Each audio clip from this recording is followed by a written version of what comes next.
It is difficult to have innovation. It is difficult to be flexible and agile when you're in a large corporate environment. The best of both worlds is you get some of these new innovations, new thoughts, new approaches to problems, and you combine that with the strength, the muscle, the financial capability, and quite frankly, the bureaucratic capability of a large corporation that can see those ideas to fruition. It was a wonderful forum of some new technologies, some new startup companies, if you will, coming and speaking with some very large established companies, and to see how it is going to be most efficient to introduce new technologies and new, shall I say, bleeding edge kind of ideas and concepts into a large corporate environment.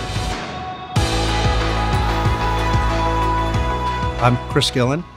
I'm a long-term mentor at Capital Factory. I created the Innovation Council about a year ago. It is a group of, right now, 20 large corporations that want to be able to interact with startup companies. The corporates that we work with are corporates that already have corporate innovation groups. They already have a plan of action. They already have a budget. They already have programming. What they're looking for is a startup community to interact with, to be able to make things happen, to find innovative vendors, to find innovative startups to partner with. We have relationships across the state of Texas that no one else has. We're the only accelerator company. We're the only startup community that's focusing on the entire state of Texas. So the challenge is Texas is only receiving 2 to 3% of the venture capital money nationwide, where statistically we should be at 7 or 8%.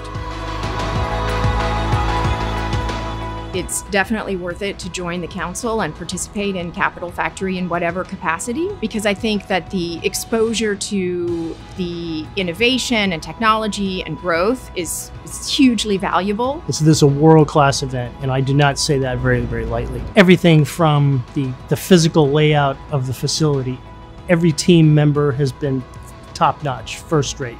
They take care of things, stuff is done on time, people follow up. It was outstanding. It was absolutely outstanding.